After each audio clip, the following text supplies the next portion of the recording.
Friends, இன்றைக்கி ஃபுல்லாக அநேகமாக வந்து வெளியே தான் சாப்பிடுவோன்னு நினைக்கிறேன். ஃபங்க்ஷனுக்கு போயிட்டுருக்கோம்.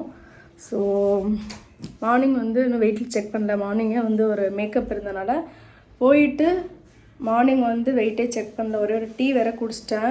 இப்போ வெயிட் பார்ப்போம் என்ன வெயிட்டுன்னு. வெயிட் நேற்று காட்டினா அதே வெயிட்டு தான் காட்டுது. சரி, ஓகே.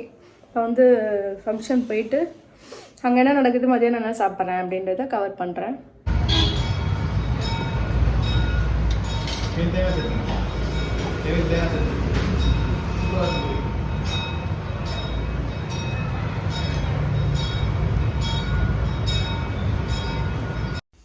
ட்ரெயினில் தான் வந்து ஃபங்க்ஷனுக்கு போகணும். அதனால் வந்து போகிறப்பயே சரி சாப்பிட்டு போயிடலான்ட்டு இன்றைக்கி சர்ச்சுக்கு போகல, ஸ்கிப் பண்ணியாச்சு. நான் வீட்டுக்கு வந்ததே பார்த்திங்கன்னா 7:30. அதனால் 9 o'clock ஒரு ட்ரெயின் பிடிக்க வேண்டியது, பிடிக்கலை. அதனால் சரின்ட்டு ஹோட்டலில் உட்காந்துட்டு சாப்பிட்டாச்சு. ஒரே ஒரு ரோஸ்ட்டு நான் சாப்பிட்டேன். பட் எனக்கு வந்து இப்போல்லாம் என்ன தெரியுமா தோணுது, நல்லா எக்ஸசைஸ் பண்ணிகிட்டு இருந்தப்போ கூட என்ன தான் சாப்பிட்டாலும் அது வந்து நம்மளுக்கு வெயிட்டு கம்மியாயிடும் அப்படின்ற நம்பிக்கையில் இருப்பேன். இப்போ ஃபுல் டயட்டில் இருக்கிறதுனால அதுவே ஒரு பெரிய கவலையாக இருக்குது. என்ன பண்ணுறதுன்னு தெரியல.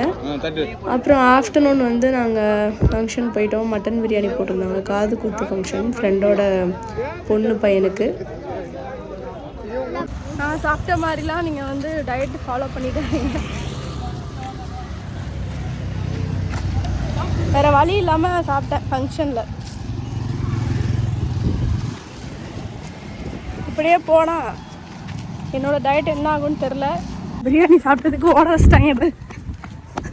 ட்ரெயின் 5 நிமிஷத்தில் விட்டுரும். அதனால் ஓட வேண்டியதாக இருக்குது. இதில் விளாக் வேறு எடுக்கிறேன். ஐயோ, 5 நிமிஷத்தில் ட்ரெயின் போயிடுச்சுன்னா வெயிட் பண்ணணும் 1 மணி நேரம்.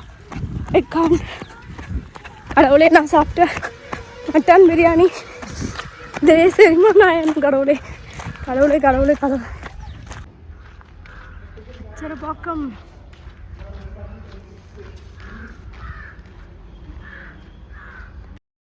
நாங்கள் வீட்டுக்கு வரதுக்கே 6 o'clock ஆகிடுச்சு. அதனால் வர வழியிலே வந்து இந்த பைனாப்பிள் வாங்கி சாப்பிட்டுட்டு ஈவினிங் ஸ்நாக்ஸ் டைம் முடிச்சிட்டேன். அவ்வளோதான். இந்த வீடியோ பார்த்த எல்லாருக்குமே ரொம்ப நன்றி. 10th டே வந்து ரொம்ப மோசமாக கம்ப்ளீட் பண்ணியிருக்கேன், சாரி.